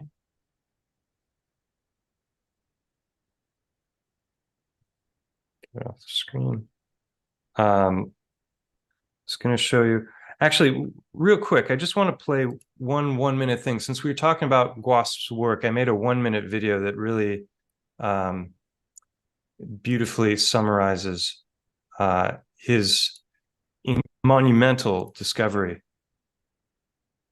Most people, even cardiologists, don't know anything about this. It's shocking that I studied, 5 years at chiropractic college, and I was never told anything about this. We're taught that the heart is a 4-chamber pump, and it's not that. So here we go. Let me know if you hear the sound or not. Did you know that almost everything you were taught about the... Did you hear the sound? Yeah, it's coming in. Yes. Okay. Come on. Oops. Hey. It's not letting me move it. Hold on a second. There we go. All right.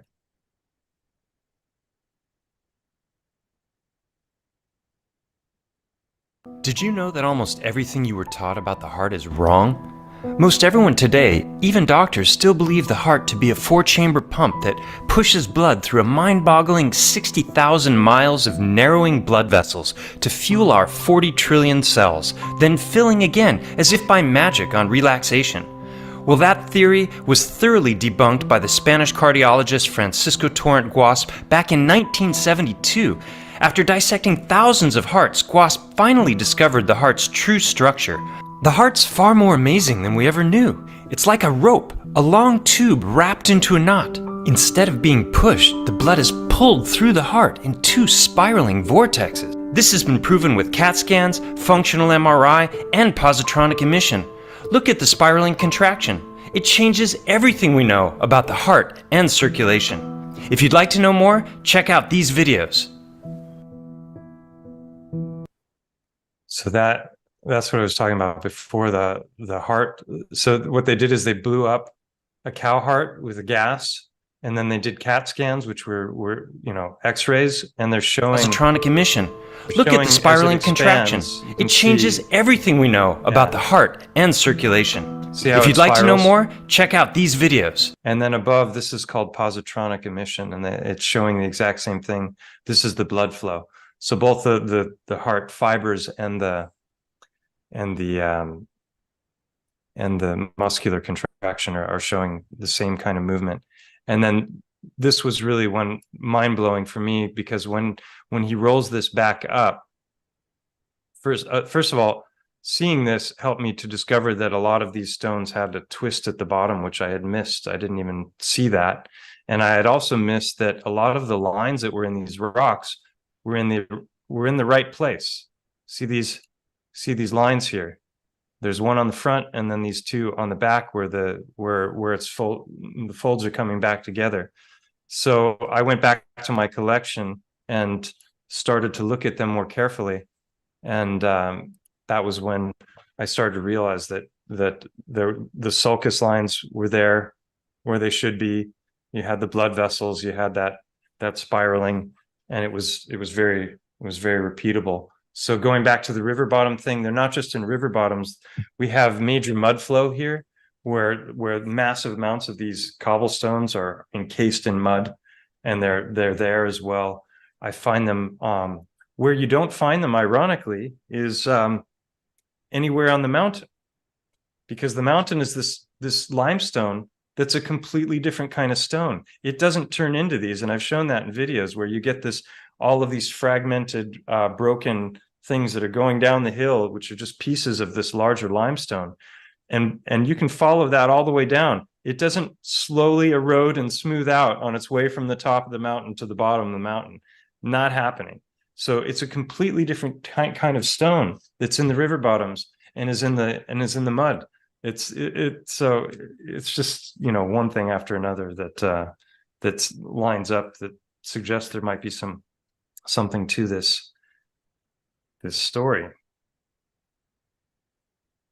So you're probably aware of the work of Frank Chester, where he did the Chesterhedron. Yeah. So have you looked at it from a geometric perspective as far as the different geometries that evolved into what he calls the Chesterhedron? I haven't yet. I have somebody who's offered to help me with 3D rendering of these stones. And because I have enough really good examples, if they were mapped 3-dimensionally and key points were plotted, you might be able to recognize some kind of repeating geometry, and that would be very, very interesting to do. It's just one of those things on the to-do list that I never seem to get to. Yeah, tell me, I got quite a list myself. I can imagine. For folks that may not be aware of Frank Chester, here's an interesting book that delineates all of his geometry behind what he discovered as the true nature of the heart, which coincides with, Steiner and everybody else. So really good stuff. And he's a great guy, and he's working with some people that are also involved with the Walter Russell University of Philosophy and Science and everything. So there's a lot of good people thinking about all this stuff, and your work is just phenomenal so far here. Thank you. Yeah, I was going to show, I mean, here's just a quick look at, right, here we go. Is that the 9th? No, let me find, I just want to show one thing, because when I was looking into the mountain, it got very much like the Twilight Zone, because I hypothesized that there must be an ear, because the right side of the mountain is so intact and the ear is there, and there's no collapse or fracture of that side of the mountain. And when I went looking, I climbed up, tore my crossband coming down that day, so I suffered for about a year after that. But I climbed up to try and get up to that area, but at the point where you would expect there to be an ear, it's about 370 meters. I don't know what that would be in yards anymore, but or feet. But let me just show you, because this was just so wild. This is just a little teaser that I did from the first video.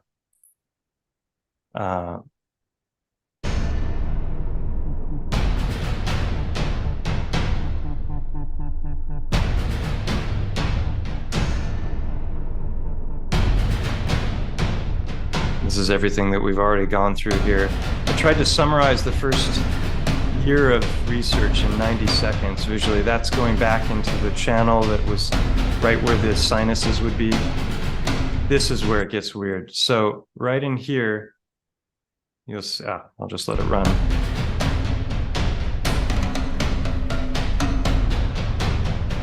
This is a team of geologists that there's a cave there that they went into, and they mapped it out with 3D. And this guy's going around a corner. This looks a lot like if you look at the structure of a cochlea, and he's going around this corner. It's just another one of many, many coincidences. They found bodies up there. They found they did a 3D fly-through of this cave. Now, why would they go to so much trouble to document this so thoroughly? This looks like a four-legged creature with horns, followed by animals falling and a deluge. And that's your limestone that I was talking about. It's just all a big fragmented mess. And this is what I was describing before.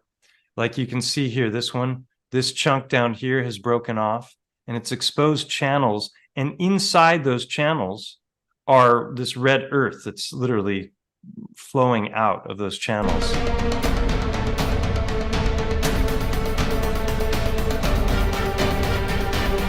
This is looking at the different kinds of, this is what I did in the fourth video. This was all an analysis of the histology of the mountain.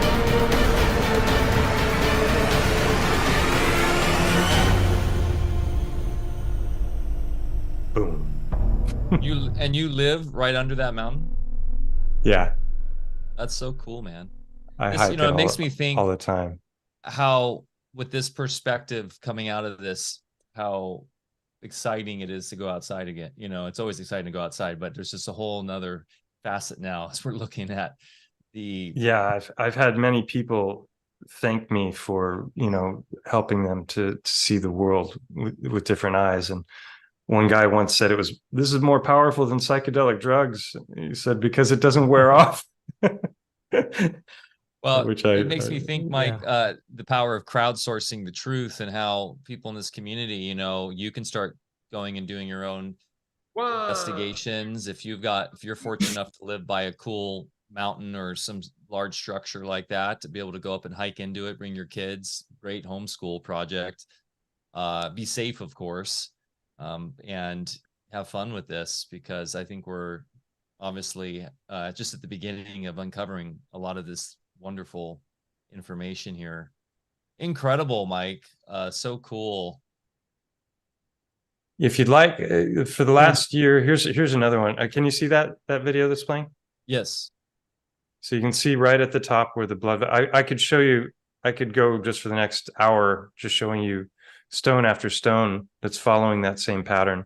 I sent off a dozen of them to a laboratory in New Mexico, hoping to get some spectroscopy done, to get some kind of a chemical analysis, because obviously if these really were hearts once upon a time, then there's a transmutation that's taken place. They're not going to be the same elemental composition as a fleshy heart, because obviously now they're stone.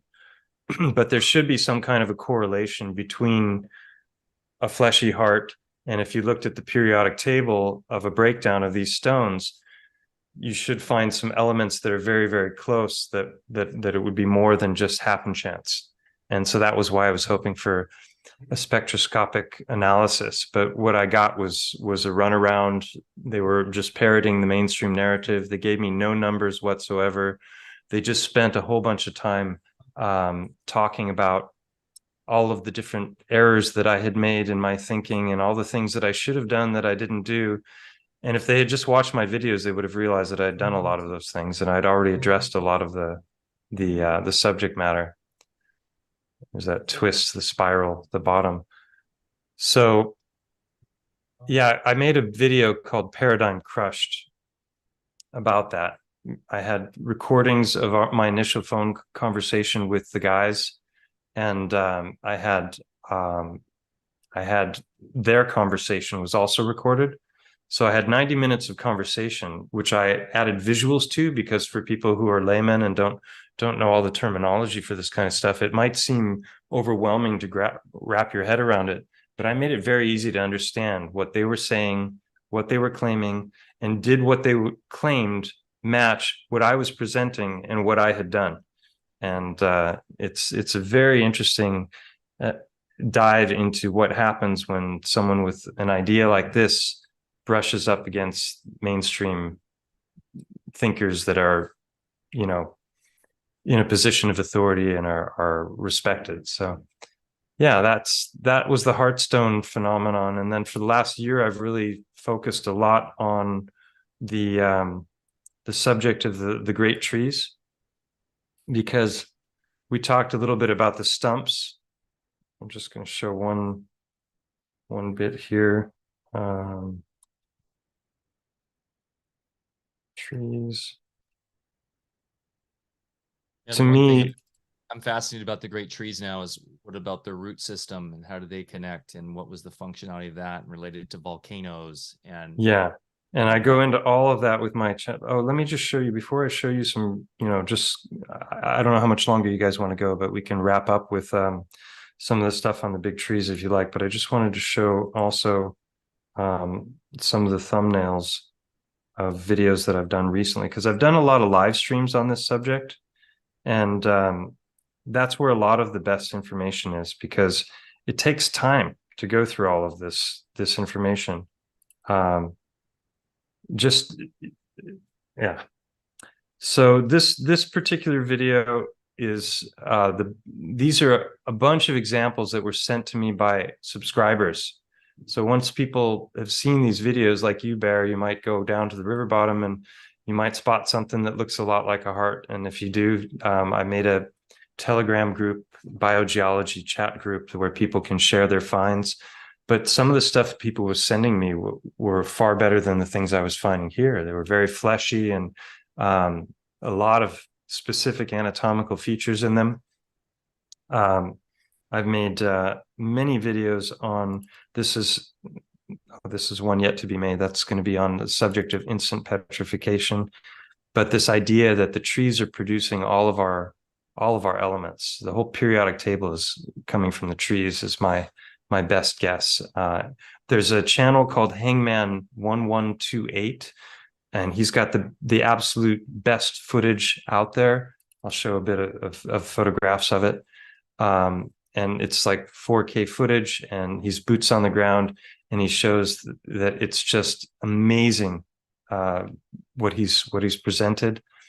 This is a video that I made called Spelunking Titanic Trees, where I was looking at the work of these guys, the Action Venture twins, and showing that what they're going down into looks very much like the water channels that can be going through trees. There's a whole other live stream on the subject of opals, geodes, and how this ties into biogeology, and that a lot of what we just think of as agates and other stones that we're told form in these random ways might have actually been biological to begin with. If you think about all the stones that the body creates, we have gallstones, we have kidney stones, we have lymph nodes that could potentially petrify, we have all of the organs that could potentially petrify. There's over 600 lymph nodes in the human body alone. So, and one single gallbladder can have 100 or more gallstones in it. So something that's already stone is going to stay stone after the petrification process. So yeah, I've gotten into that, this topic of like, well, who cut them down? Because clearly these flat tops, it looks like they were razored down. Get into the theories behind that. I let people know that it's like, even with steampunk technology, you could take down one of these big trees. It doesn't have to be some magic or some powerful laser device. You could do it with a diamond rope saw. You just have to make it big enough. Or it was Paul Bunyan. Or it was Paul Bunyan with a big axe, but there don't seem to be axe marks. And that, that gets into this whole idea of like, well, what are these plateaus, and why does water just continually pour from the top of them? Maybe that has to do with, we call them artesian wells, art as in articulation or as in, channel. This might be why we have these perpetual water sources at the top of these plateaus. They may still be, the trees may still be pumping these waters up from the deep. And then that gets into this topic also of salt mines. So the tree thing is an absolutely massive subject. We could do 2 hours just talking about the trees and not even touch on a bit of it. Well, I say we have you back for round 2. I'd love to go into more gigantism, and especially how the nature of, just started to theorize how this whole system worked, right? And play with those ideas with these sort of nodal points of these massive trees, and start to put it all together. And I was thinking too with bringing biogeometry in, or radiesthesia and stuff that Bear does with the chakra system of, for say, this elephant, right? And if there's still a remnant of those energetics within that mountain, if you could tie into that and read those and start to see if those chakras, interesting thought. Yeah, I mean, like with dowsing rods or something. Correct. We do have Raymond Grace coming on there, by the way, in early December. I booked him. We have Raymond Grace coming on December 7th. Yeah, that's going to be talk fun. about dowsing in water. But go ahead, Bear. Yeah, cool. So, Mike, my brain's been going a mile a minute hearing you talk here and everything. So I've got some ideas and things I'd love to do even on location. And Mike read my mind as far as using different kind of instruments. And they're not just crude dowsing instruments work, but it depends on a practitioner. On the other hand, there are great refinements in radiesthesia, biogeometry, things like that. But I also have some other ideas and things that could be correlated with all this. And this is what I love, because, I don't know what you know, but then it kind of triggers my thought processes in different directions as well. So I would love to have at least a part 2 someday, but go ahead, finish up with what you're. I'll say a couple of things. One, Mike, you mentioned the Friday group, the presentation that I did just a few days ago, and you haven't seen that yet, Bear. But basically, a lot of the people in that group, I think, were kind of unfamiliar with my my work. So I did an overview like I've done with you today. You know, your audience is, I don't know how much of them are familiar with the work that's on my channel, but the last third of that presentation, there were a whole bunch of slides that I just flew through, and that gets into the nitty-gritty on petrification, all of the different things that are provable, you know, coalification, petrification through the use of plasma. They've petrified wood in a matter of days in laboratories, and it's identical even in composition to petrified wood that is supposedly hundreds of millions of years old. There's a guy making rubies in a microwave in a matter of seconds. He's mixing two different powders together, putting inside of a crucible. It's creating plasma arcing, and it takes these powders and it literally creates rubies in seconds. The whole connection between the big trees and volcanoes is very intimate because they were trees, maybe not all of them, but many of them. And when we look at coal and we look at obsidian, you can find in between stages where the tree grain is still there. So that is something that I'd love to talk with you guys about and go into more detail with. And if you like, I can finish up with a few of the best photographs, some of my favorite from Hangman 1128's work, because the stumps are one thing, and that's a hot bone of contention for many people. Oh no, they couldn't, that's not how trees grow, and they don't have hexagonal columns when or hexagonal structures inside of them when you look at the cross sections, blah blah blah. But I always felt like that it's not something I'm going to touch on because it's not conclusive in my mind, but it's interesting, it's compelling. But when I saw Hangman's work, it was so self-evident to me. It was so obvious that what you're looking at is big trees. So I'll just pick out some of my favorite images from that, and we can feel free to ask questions along the way or make comments. But so again, what I was saying, gigantism is accepted in the mainstream model. It's just really a question of how big did things get. And already, if you accept that looks a lot like tree, that's too big, right? Because trees weren't that big. And I'm just going to breeze through a bunch of these photographs here. So quartz sap, it petrifies to quartz. Amber is also sap, and they call that petrified sap. But an amber on the hardness scale is only a 2.5, whereas quartz is like a 7. And ruby sapphire is a 9, diamond is a 10. And so this is, this is very interesting, because what they're calling petrified sap, in my opinion, isn't even petrified. It's just hardened sap. Maybe it's oxidized and been exposed to air. So this is, I'm just going to breeze through these. And a lot of people are talking about the stumps, right? Is that just cooling lava that jutted upward and just happens to look like this incredible tree? A lot of people would call this melted building, but if you look at it more closely, you can see that there's all kinds of grain underneath. This is exactly what Petra looks like. I'm convinced that Petra was formerly a tree. A lot of people would say melted building with this, and I think this is just it's sandstone. This is how cedar is, identical, and it's probably been eroded with major water flow. This is Petra, and when you see it with new eyes, to me it's pretty obvious that that's tree. Stump. A lot of people want to say that this is muscle fiber. I no longer believe that. I think it's far more likely that this is cedar grain. How does this fit in your petrogenesis narrative of layers, tectonic activity, breaking off? How do you get concentric rings and swirling, kinds of patterns with all sorts of different colors? It makes a whole lot more sense that this was biological originally.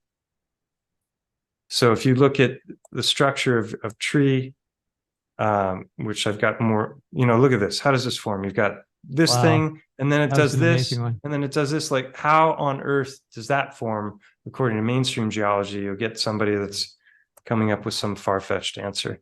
And you can see the layers and the banding. These are all just tiny, tiny grains of sand in something that was so big you can't even wrap your head around it. We're talking about trees that were miles wide at the base. And this isn't even the best photographs. I'm getting to those here. Because this is looking at the sandstone. Look at this. This is in Colorado, right? It's Boulder. Red Rock amphitheater.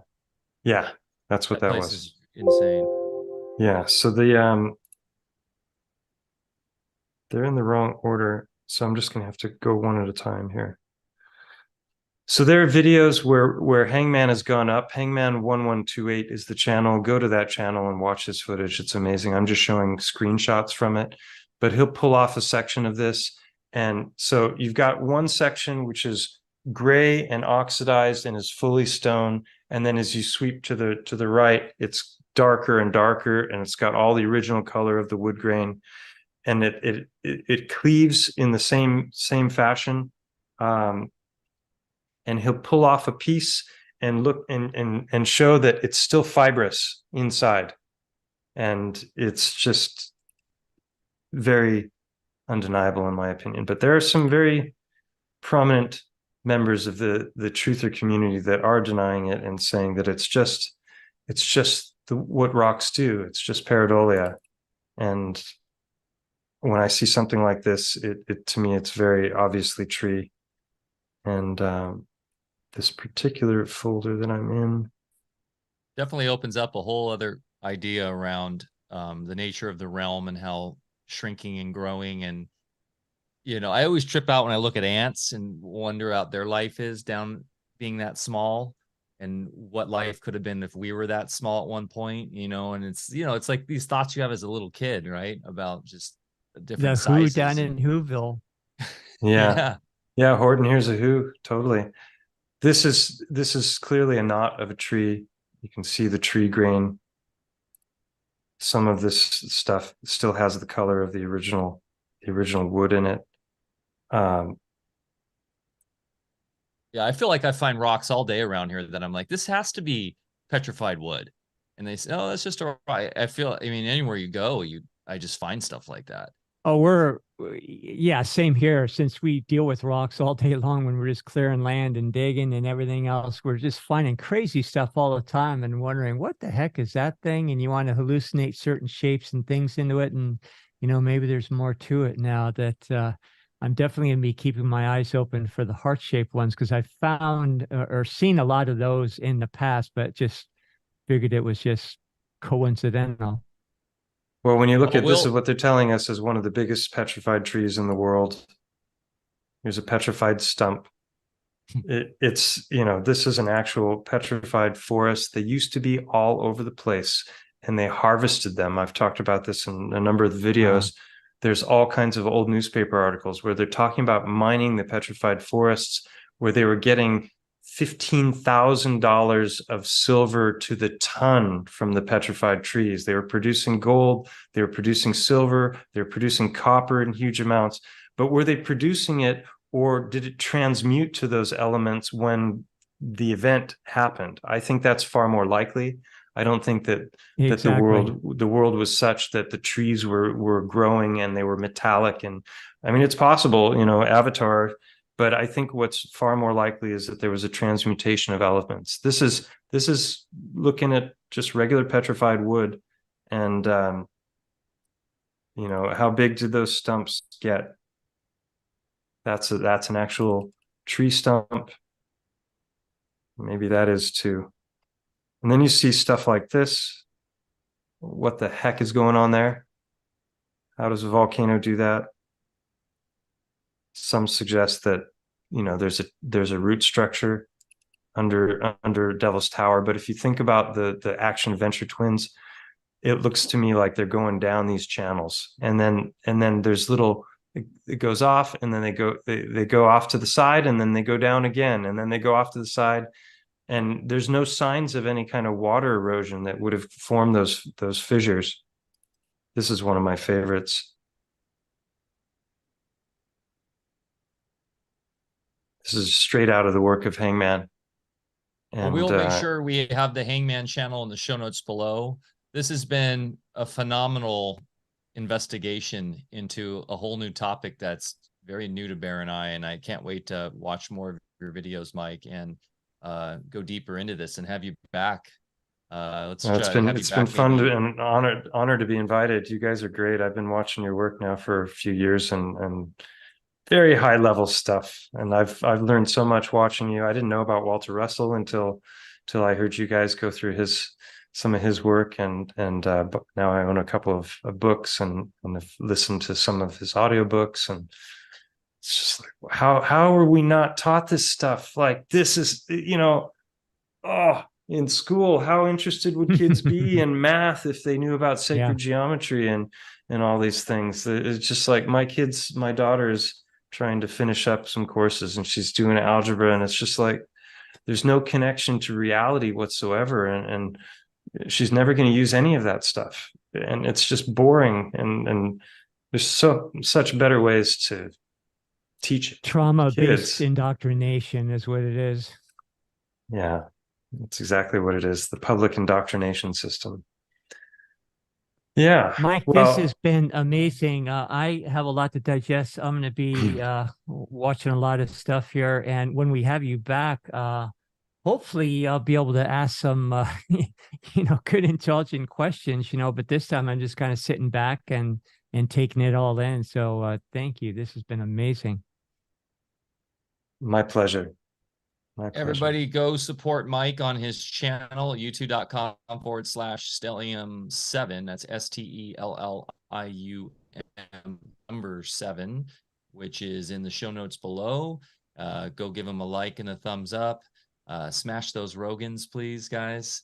And we'll see you next week on Thursday at 10 a.m. once again.